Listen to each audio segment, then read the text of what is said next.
podcast playing The Raven.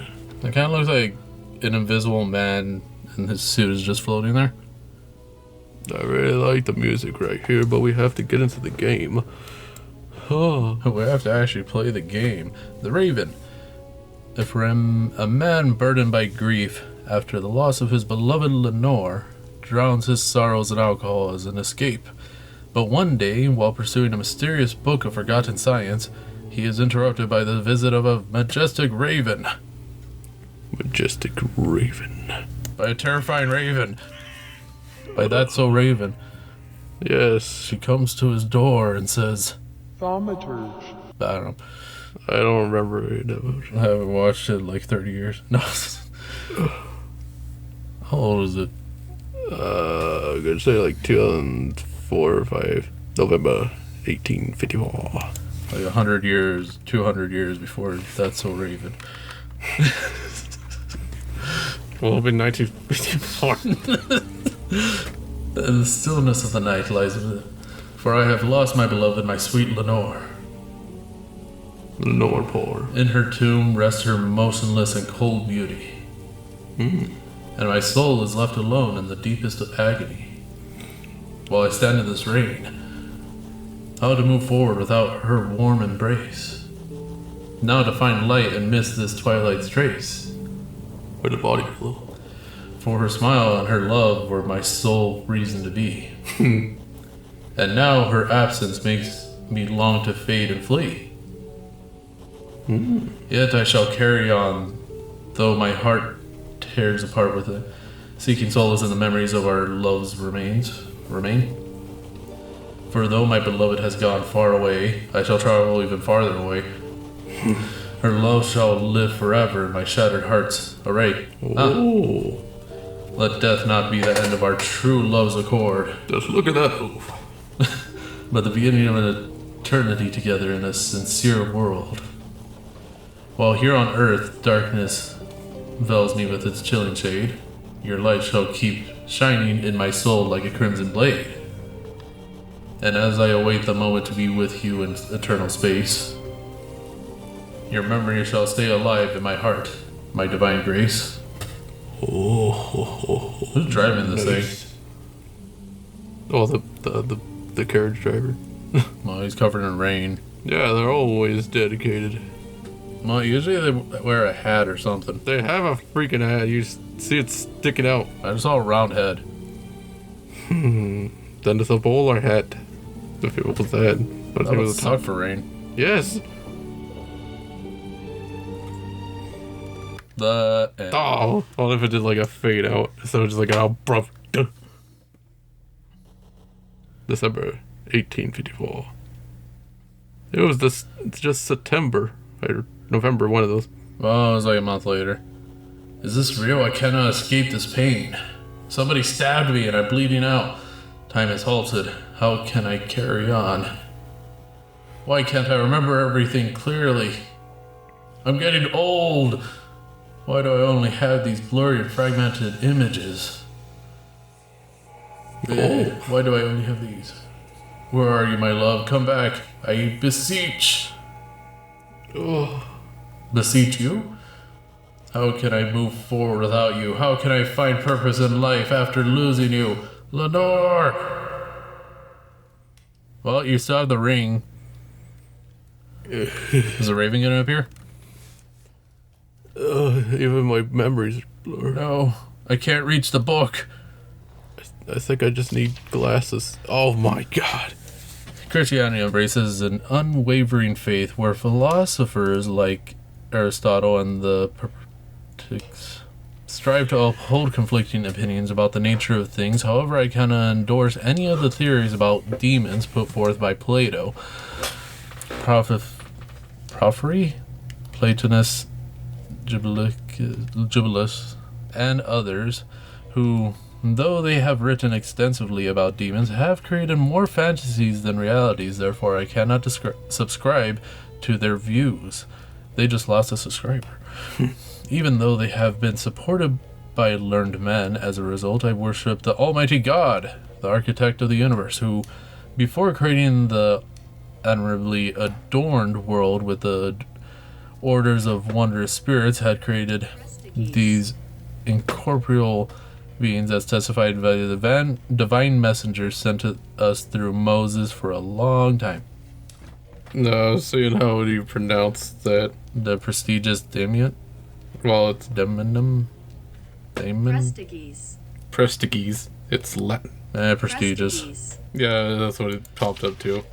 In the deep of the night, when shadows lengthen and fears lurk, this story comes to life. I firmly believe in the accounts told by those who spoke with God through the words of ancient sacred texts. It was a time of benevolent beings who, from the heights of goodness, rolled over all that existed. They were intelligent beings, though without physical form, in tune with the divine nature, limited yet conformed to it. God created and cared for them so that they in turn would worship and adore him. He bestowed upon them outstanding intelligence, magnificent consciousness, and eternal knowledge. The souls shone like rays of divine light emanated from the true source of eternal faith. Am I done reading for the night? What does all this mean? What does all this mean? I fail to comprehend this. Its strange and haunting pages sow uncertainty within me. Only if I could read. Drinking wine does little to soothe the growing unease, so I'll drink more. Time passes and my interest in the book gradually wanes. It gets very boring. A loud knocking at my door startles me, making the book fall out of my hands. I try to silence it, incessant pounding of my heart to no avail.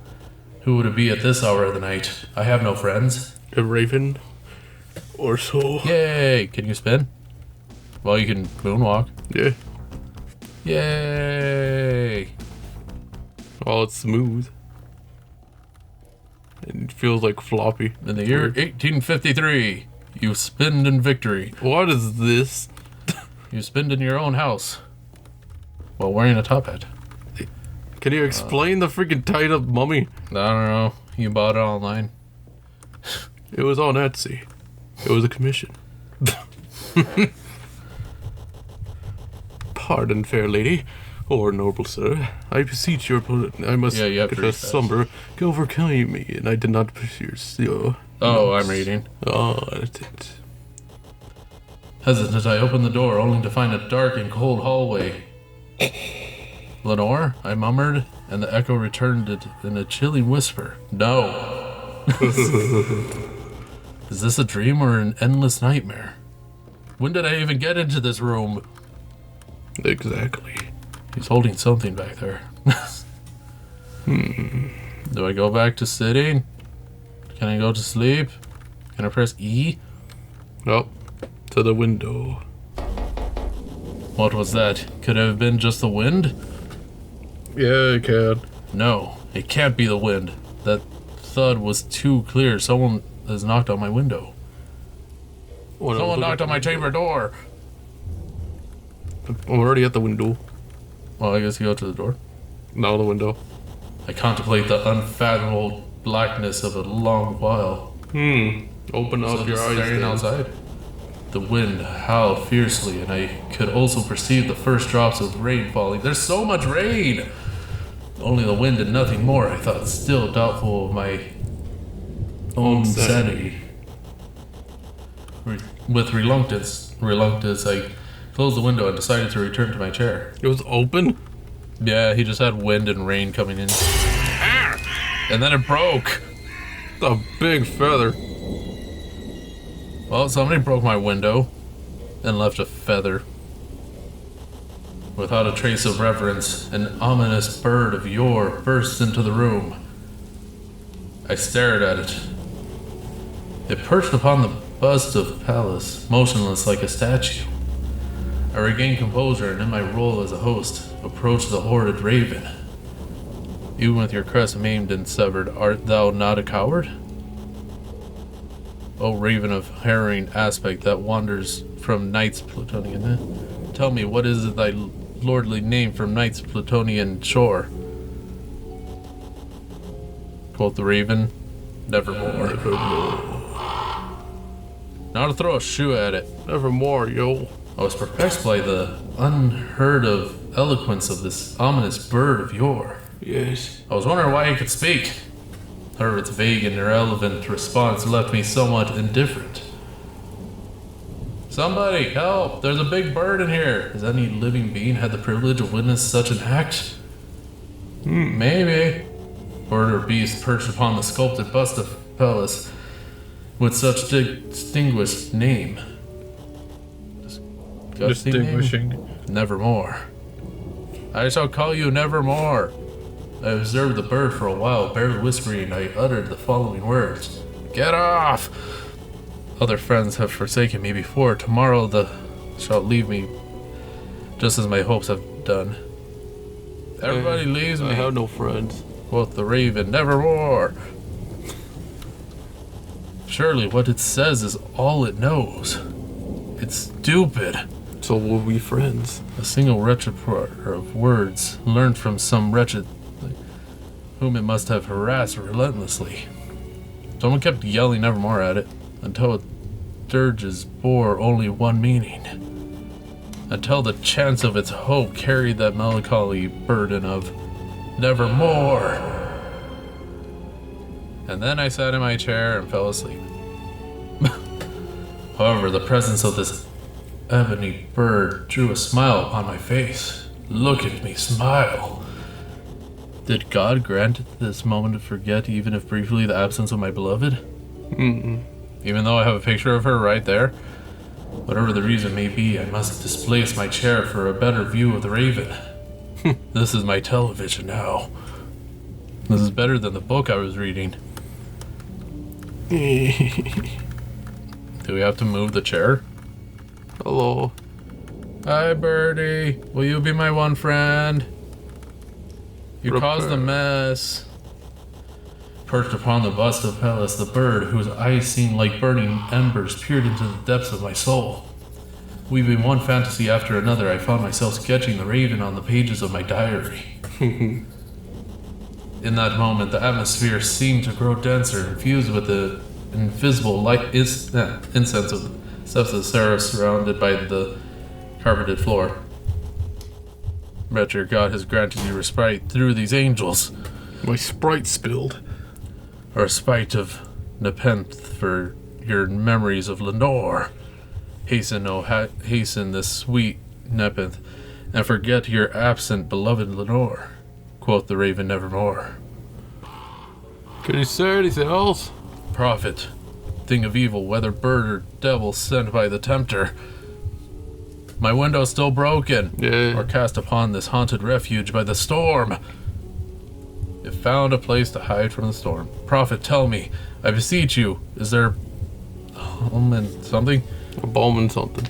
Quoth the raven Nevermore. Do you have any balm? Prophet, thing of evil, whether bird or devil, by that firmament stretching above your head, by that God we both adore. I'm going crazy in here. Tell the sorrow-laden soul, if in the distant Eden the weary soul shall find its beloved. If this weary soul shall find its beloved, whom angels called Lenore. Am I going to kill myself now? Quoth the raven Nevermore. And I sat up. Be that word or sign, our sign of parting, bird or friend. Well, it was more like he shot up. Fly back into the tempest to the night's Plutonian shore. Leave no black plume as a token of the lies your spirit has spoken. Just go in the other room. Leave my loneliness unbroken. Quit the bust above my door. Get off! Take the beak from out my heart, and take thy form from off my door. Quoth the raven Nevermore. Get off my bust! Now he's licking the ground. No. Did he die? He got too excited. And the raven, never flitting, still is sitting on the pallid bust of Pallas. He's bald now. Is he dead? On the door frame of my room. Its eyes have the appearance of a meditating demon. Its shadow stretches across the carpet floor, and my soul,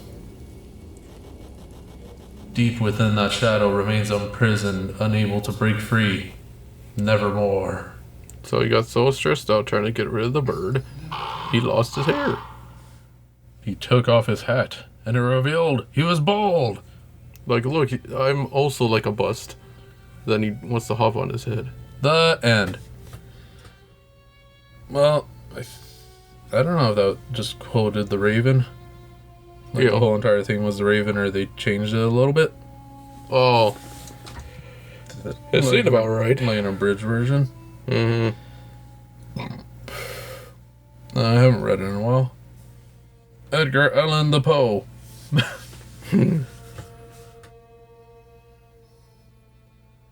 The end. Nope, there's still music. Yeah, the music was good. It fitted. It was by Two Things. Yes. And then, the main menu theme. See, that was different music. Yes, exactly. Anybody else in these credits? More background music. Dragon's Lullaby.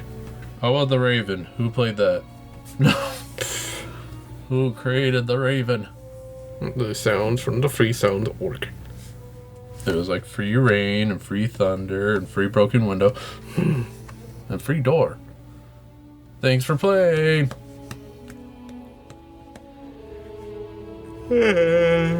And then, is it over? Is there a menu? It should be done.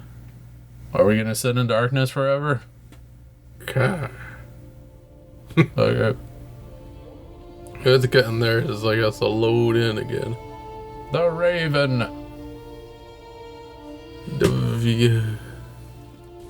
Yeah. Well, that was a good adaptation. Alright, thanks. I don't know what that floating thing is. It's just the bush or the, like, any of that that's like the foliage. Bye bye.